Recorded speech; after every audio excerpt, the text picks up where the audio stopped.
اللهم اجعل رغبتي في مسألتي مثل رغبة أوليائك في مسائلهم.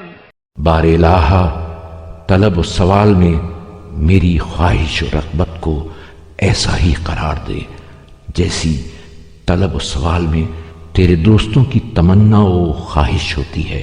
ورهبتي مثل رهبة أوليائك. اور میرے خوف کو بھی اپنے دوستوں کے خوف کے مانند قرار دے. واستعملني في مرضاتك عملا لا أترك معه شيئا من دينك مخافة أحد من خلقك. اور مجھے اپنی رضا و خوشنودی میں اس طرح برسر عمل رکھ کہ میں تیرے مخلوقات میں سے کسی ایک کے خوف سے تیرے دین کی کسی بات کو ترک نہ کروں.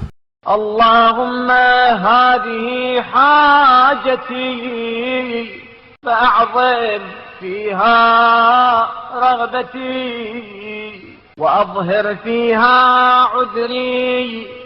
اے اللہ، یہ میری حاجت ہے، اس میں میری توجہ و رغبت کو عظیم کر دے، میرے عذر کو آشکارا کر.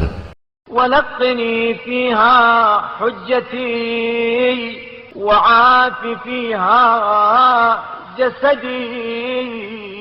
اور اس کے بارے میں مجھے دلیل حجت کی تعلیم کر، اور اس میں میرے جسم کو صحت و سلامتی بخش.